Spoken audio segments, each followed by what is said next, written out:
They say a single moment can split your life into before and after. I didn't believe that until our anniversary dinner. 12 years. That's how long we'd been married. I booked the same restaurant where I proposed, La Mer Rouge. Candlelight, white linens, soft jazz. She always loved that place. Her name is Dana. And for most of those years, I truly believed she loved me. I dressed in the blue button-down she once called her favorite, and Dana wore a black satin dress that made heads turn when we walked in. Everything felt good. A little distant, maybe, but couples go through phases, right? She smiled at me, held my hand across the table, told me I still looked handsome for a guy pushing 40. I laughed. She always had that sarcastic edge. Dinner was perfect. Steak for me, halibut for her. A bottle of red we both liked. And just before dessert, I did something dumb. I stood up, kissed her on the cheek, and told her I was going to settle the bill. I wanted to surprise her. I'd asked the waiter earlier to include a special note on the receipt. Here's to many more. I thought it would make her smile. I wish I hadn't gotten up. When I came back, I slowed down near the booth behind ours, just to wait for the server who had the check. That's when I heard her laugh. My wife's laugh. Not the soft giggle she gives me. This was fuller, freer, and flirtier. And then came the words. You know, if he ever found out, I think he'd just quietly leave. He's not the kind to explode. He'd probably just disappear. Silence. Then more laughter. Not just hers. A man's. Confident. Familiar. That's what makes it easier, babe. You married a puppy, not a wolf. I froze. My brain was trying to tell me I'd misunderstood. That she was joking. That it was about something else entirely. That she wasn't talking about me. But then she said, casually, like ordering another glass of wine, this will be the last anniversary I fake. Something inside me shattered. I didn't go back to the table right away. I stood there, numb, staring at the flickering candle in the booth reflection. Then I took a deep breath, turned around slowly, and walked back as if I'd heard nothing. Dana was mid-sip when I sat down. Everything okay? She asked, with that same charming smile. Perfect, I said. I lied. I didn't confront her. I didn't ask. I didn't cry. Not that night. I watched her finish her dessert. I watched her thank the server. I watched her fix her lipstick in the mirror by the door. The whole time, I wondered who he was. I replayed the voice, the laugh, the tone. I knew it wasn't a stranger. That voice had history. My mind spiraled through our friends, neighbors, even coworkers. That night, after she fell asleep, I sat in the bathroom for 3 hours, just sitting on the cold tile, phone in hand, trying to decide if I wanted to know the truth, or if I already did. I decided I would find out everything. Not with drama, not with yelling, with proof. And what I found would change my life forever. The next morning was a masterclass in pretending. Dana was humming in the kitchen like nothing had happened. She made coffee, toasted some sourdough, and asked if I wanted eggs. I looked at her like she was a stranger wearing my wife's face. I told her I was skipping breakfast, something about being late for work, and left 20 minutes earlier than I needed to. I sat in my car around the corner, hands gripping the steering wheel, pulse in my throat. I wasn't just angry. I was unraveling, but not in the way you might expect. I didn't want revenge. I didn't want drama. I wanted answers. That's when I remembered a friend of mine, Kevin. We'd gone to college together. He ran a cybersecurity firm now. Had always been good with the sneaky stuff. I called him up and asked for coffee. Told him I needed to ask about something personal. He said sure.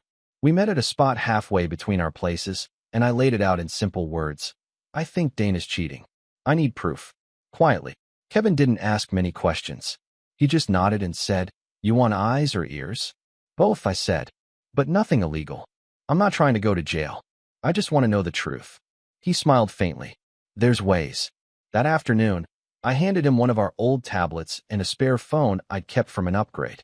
Kevin said he could install discrete tracking software, connect the devices so I could monitor certain calls, texts, and GPS without her knowing.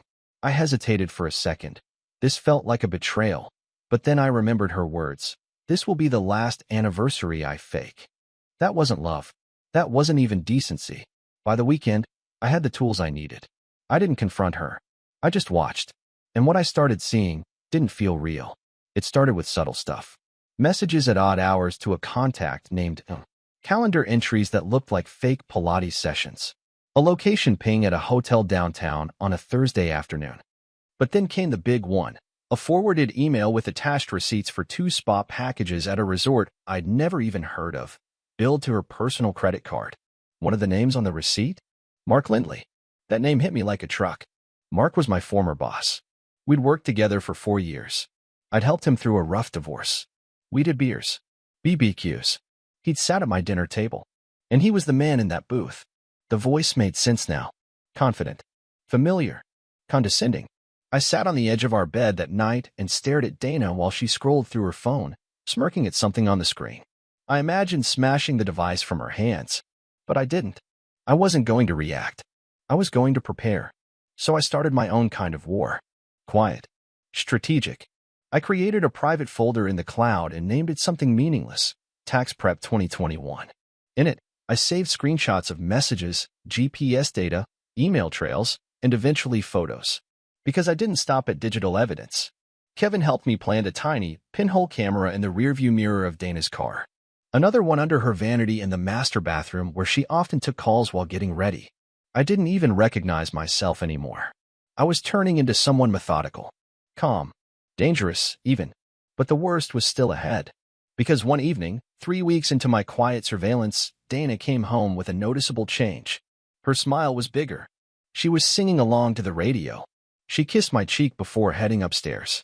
And later that night, while she showered, a new message came in. From Mark. Same hotel next Tuesday? I'll bring the wine this time. You bring that dress I like. Unless your husband has finally caught on? She replied 3 minutes later, while drying her hair. He's clueless. He's always been clueless.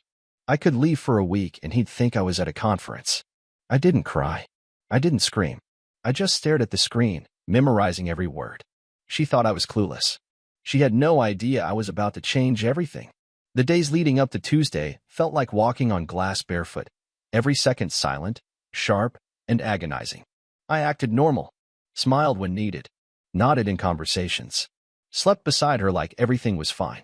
But inside, I was rehearsing every detail of what I needed to do. Kevin had offered to follow her that Tuesday. I'll keep my distance, snap what you need. You don't need to see it yourself, man, he said, as if doing me a favor. But I told him no. I needed to see. Not because I was a masochist, but because this wasn't just suspicion anymore. I wasn't chasing ghosts, I was tracking reality. And if I didn't face it now, it would haunt me forever. Tuesday came like a storm wrapped in sunshine. Dana left home at 11:20 a.m., dressed in the same black satin dress she wore to our anniversary dinner. She kissed me on the cheek and said she had a client lunch followed by a leadership seminar. I just nodded and handed her a travel mug of coffee, one I'd slipped a tracker into the base of. She wouldn't even notice. She never did. She always underestimated me. I waited 15 minutes, grabbed my camera bag, and followed the GPS signal from a parked rental car I'd reserved under a fake name. My hands didn't shake. My breathing was steady. Maybe I'd gone numb. Or maybe I'd just finally become what she expected me to be, the man who knew, and said nothing. Yet, she didn't go to any conference. She went straight to the Elmswood, a mid-tier boutique hotel about 30 minutes from our neighborhood. Not fancy, not trashy. Just forgettable. The kind of place that doesn't ask questions and takes cash at the front desk. I parked across the street, behind a florist van, and watched her step out of the car with her phone in hand and a smile on her lips. A smile I hadn't seen directed at me in months. She didn't wait long. 5 minutes later, Mark's Tesla pulled up. He didn't even park properly. Just slid into a red zone, popped out in jeans and a crisp blazer, and gave her a quick kiss right on the mouth. They laughed like they were teenagers sneaking away from homecoming. I took photos, videos, high-res. No questions, no doubts. They walked inside arm in arm. She looked back once, maybe out of habit, but I ducked just enough behind the van's side mirror to avoid being spotted. She didn't see me. Of course she didn't. I was invisible to her now. Had been for a long time. They stayed inside for over 2 hours. I didn't move. I didn't eat. Just sat there listening to the quiet hum of the street, wondering how many times this had happened before. How many meetings, Pilates sessions, work dinners had been elaborate lies to cover this twisted escape. And what hurt most wasn't even the physical betrayal. It was that she laughed with him, that her whole body seemed lighter in his presence. She was a different woman with him, more alive, more playful, more real. Around 2:40 p.m. They came back out. Her hair was messier, her lipstick gone, but she looked pleased. He smacked her rear as she got in her car. She didn't even flinch. She just giggled and told him to text her later once he was alone. Then they drove off in separate directions like it was nothing. I didn't follow. I didn't need to. I had what I needed. That night, she came home around 6 p.m. with takeout in hand. Didn't feel like cooking, she said with a yawn. That seminar was brutal. I sat across from her, eating pad thai while wondering if she'd washed his sin off her skin or just sprayed perfume over it. She told me about her day, how the client was annoying, how the speaker had a weird accent and a slide deck from 2006. She was good. I almost believed her. Almost. But in the middle of her story, I interrupted. Casually. What's Elmswood? She blinked. Just once. A little too long. Her smile faltered but quickly returned. Huh. I saw a receipt in the car. I lied. For a coffee at the Elmswood. Oh, that. Yeah, we stopped there after the seminar for a quick bite. I think the name was on the napkins. I tossed it, though. Quick. Confident. Almost seamless. But not quite. Because her eyes had given her away. Dana had forgotten who I really was. She thought I was a puppy. She hadn't yet realized that I had teeth, and I wasn't afraid to use them. The night after I saw her with Mark, something inside me shifted. I stood in front of the bathroom mirror brushing my teeth, looking at the man staring back. For years, Dana had told me I was too soft, too agreeable, too passive. I thought that was love, the kind that stays calm, that listens, that compromises. But looking into my own eyes that night, I didn't see a man built for compromise anymore. I saw a man sharpening himself in silence. The next day at work, I called in sick. I needed time and not to cry or sulk, but to plan. I laid out every piece of evidence I had so far: texts, GPS records, videos, audio clips, photos of them at the hotel, phone logs, financial statements. It wasn't a suspicion anymore. It was a documented affair.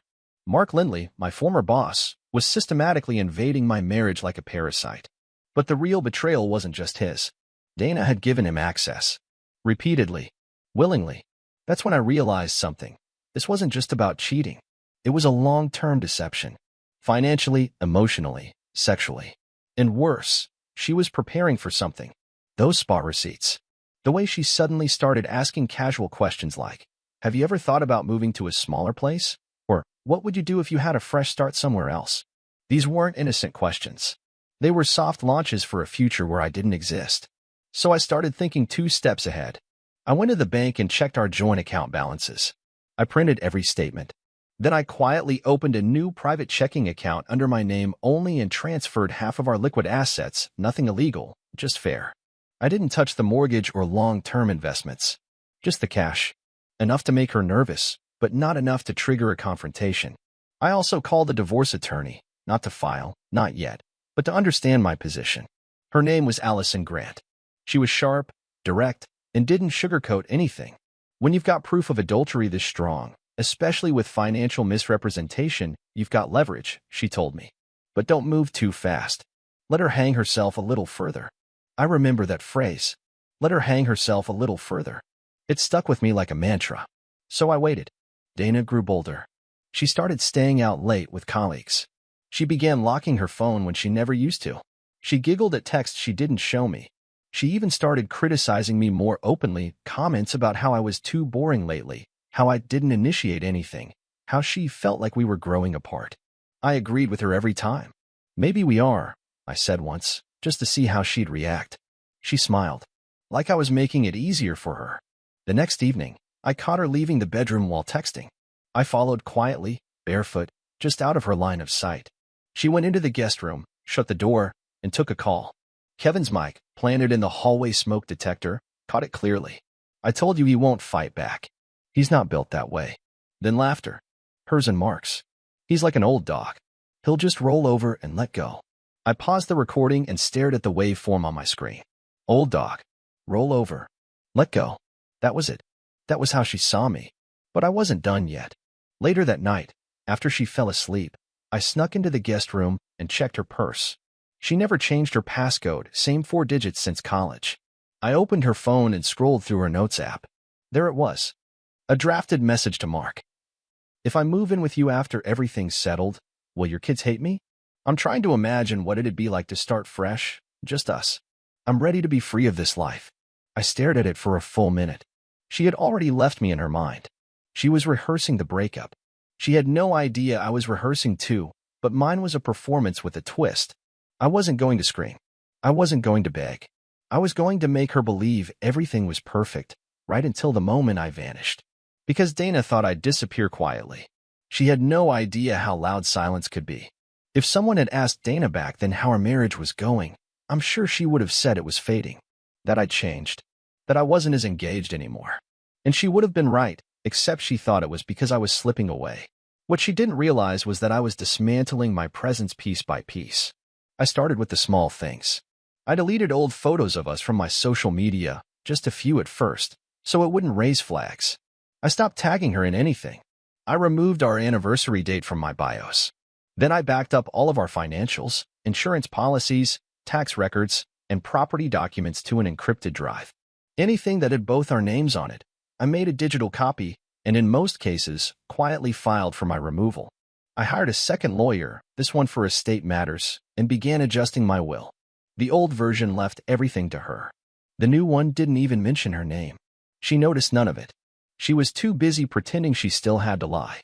One afternoon, she told me she'd be out of town for 3 days on a corporate retreat in Denver.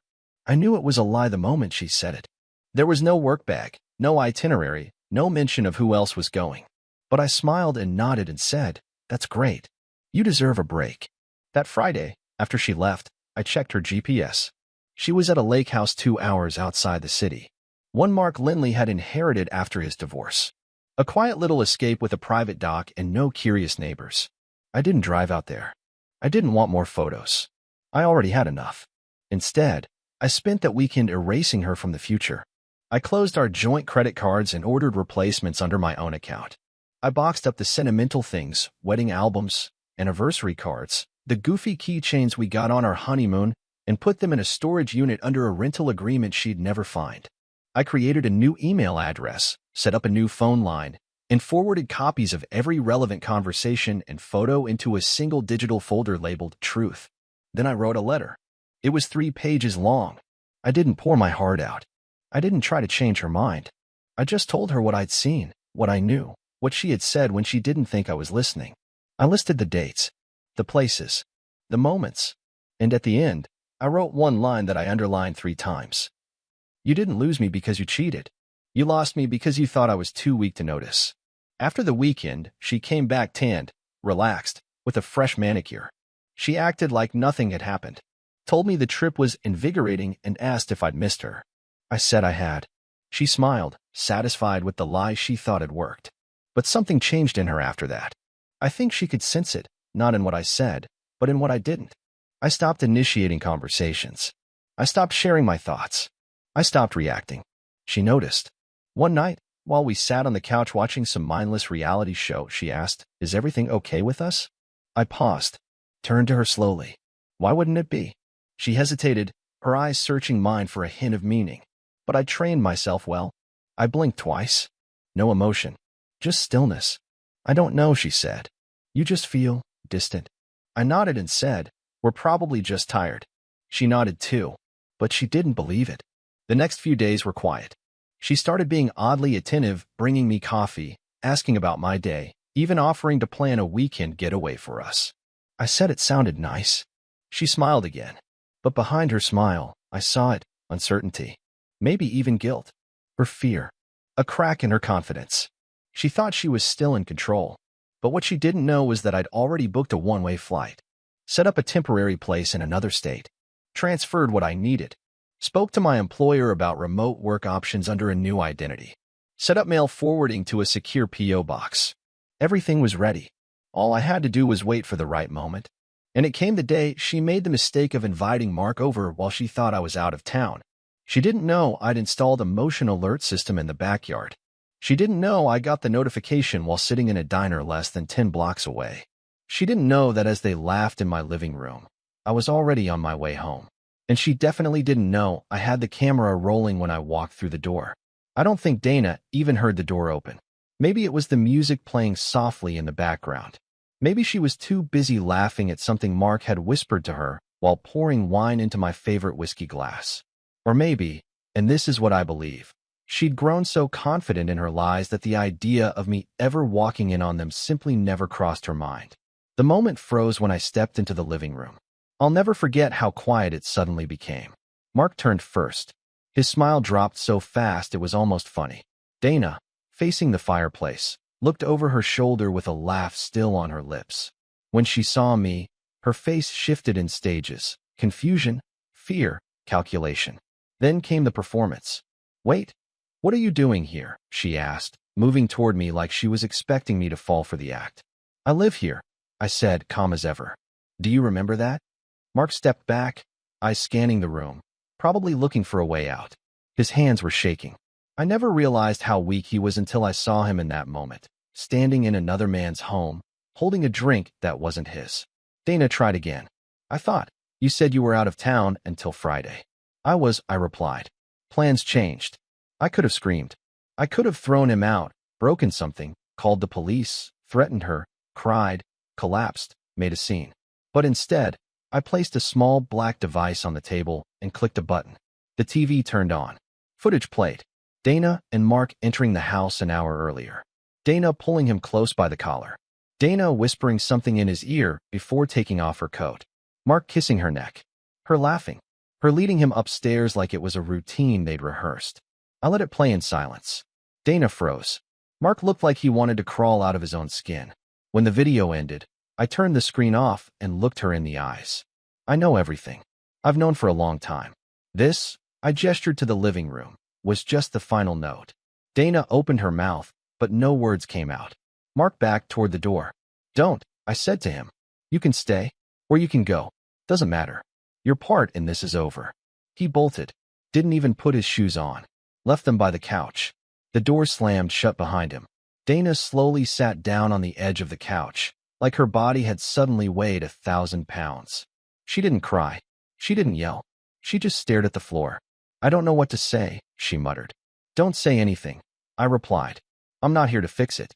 I just wanted you to see the truth before I go." "Go where?" Her voice cracked.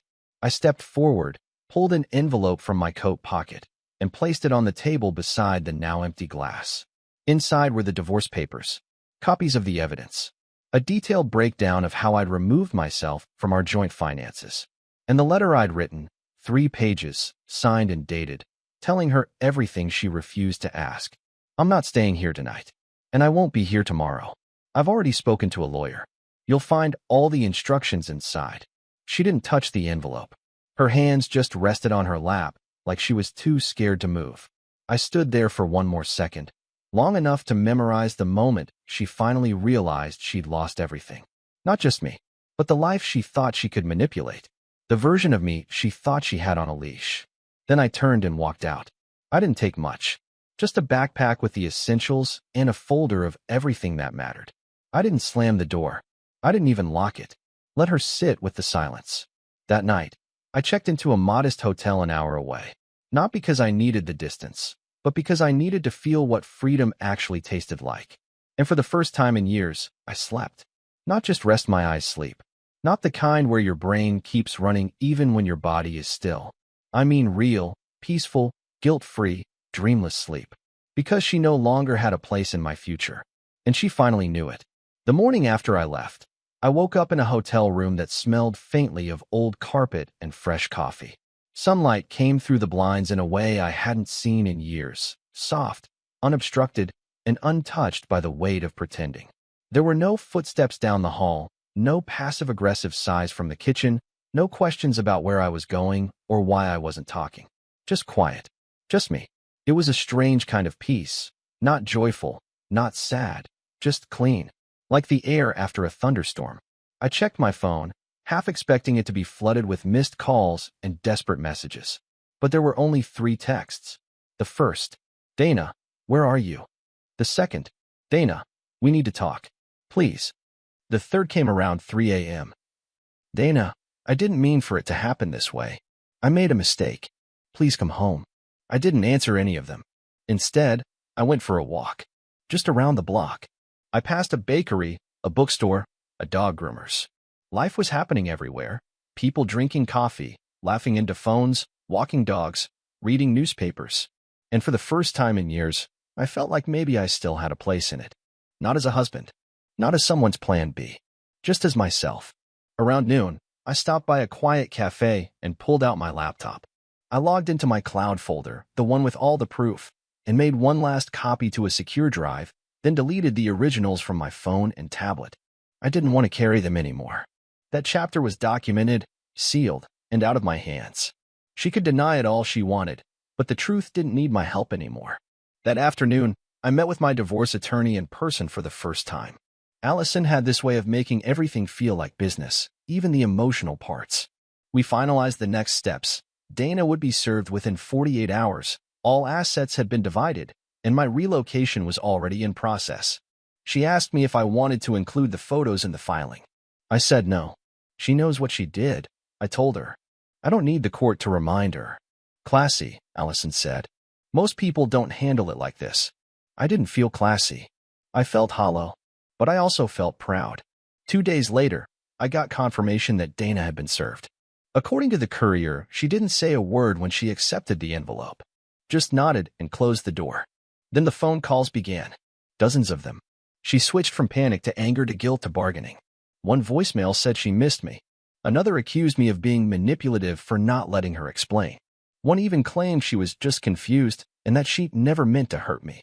But every message had the same undertone. She wasn't sorry she did it. She was sorry she got caught. The most surreal call came from Mark. Yes, he called me. He left a voicemail that started with, "Look, man, I know you're probably pissed." Then he went on to explain that he and Dana were genuinely connected and that he didn't want this to get ugly. He sounded nervous, like he thought I was going to come after him. Maybe he expected that. Maybe that's what he would have done in my shoes. But I didn't return his call either. You see, the real revenge wasn't in screaming or public humiliation. The real revenge was letting them end up together, two selfish people, built on lies, looking over their shoulders for the rest of their lives, wondering when karma would show up. Meanwhile, I was already gone. I signed a lease in a coastal town I'd always wanted to visit. Just a small apartment, nothing special. But it was mine. I changed my phone number. Took a new job offer that let me work freelance. I got a rescue dog named Buck, who didn't care where I'd come from or what I'd lost. He just cared that I showed up and threw the ball when he brought it. One afternoon, maybe 2 weeks after everything, I sat on a park bench watching Buck chase waves. I had a coffee in one hand and a sense of clarity I hadn't felt in years. I didn't need closure from Dana. I didn't need her to beg or apologize or understand what she destroyed. The truth was, I'd already won. I got out. I didn't lose myself to bitterness. I didn't let her define the rest of my life. And as far as she knew, I vanished. But I wasn't gone. I was just starting over. A month passed. Then 2. By the 3rd, I'd stopped checking my old email entirely. The number was deactivated. The storage unit was cleared. I sold the last car we'd co-signed on, changed my license, and legally updated my address. On paper and in life, Dana no longer existed beside my name. But strangely, I didn't feel like a man who had just lost everything. I felt like a man who had finally put something toxic to rest. One quiet Sunday morning, I woke up before sunrise. Buck was curled up at the foot of the bed, snoring softly. Outside, the ocean was calm. I brewed coffee, grabbed a notepad, and sat by the open window. The breeze smelled like salt and pine. I hadn't written in years, just scribbled ideas, thoughts, but that morning, words poured out. Not about her, not about betrayal, but about what comes next. I made a list. Not of goals, not like a bucket list. Just simple things I wanted for myself. Start reading again. Talk to people without hiding. Wake up without checking someone else's mood. Laugh without wondering if it's okay. Fall in love again, but only when I'm whole. I looked at that last line for a while. The old version of me would have laughed it off. Said something cynical. Maybe even crossed it out. But not now. I didn't need it to happen next week or next year. I just wanted to believe that when the right person came, I'd be ready, not broken, not guarded. Just me. Honest. Present. And I wasn't rushing toward anything. That was the difference. I went back to therapy, not because I was shattered, but because I wanted to understand what made me stay so long in something that starved me of affection and trust. My therapist said something that stuck with me. Sometimes the bravest thing isn't leaving. It's not running back after you do. And I didn't run back. Not even once. One evening, about 4 months in, I bumped into someone new. Her name was Clara. She was at the same dog park as me, throwing a tennis ball for her husky, and Buck ran straight toward her like he'd known her his whole life. We laughed, talked. Nothing forced. No flirting games or false fronts. Just two people standing in the soft light of early evening, letting a conversation unfold. I didn't tell her my story. Not yet. But I smiled when I realized something halfway through our talk. I wasn't thinking about Dana. Not even a little. And in that moment, I knew I had made it out. Not just physically. Emotionally. Because healing isn't dramatic. It's not some grand revelation with music swelling in the background. Sometimes, healing is just standing there, watching your dog chase someone else's across a field, and realizing you feel light again. Free. Whole. So if you're reading this, whether you've been betrayed, lost, or left behind, just know, you can leave and still keep your soul intact. You can survive it without revenge, without bitterness, without becoming someone you hate.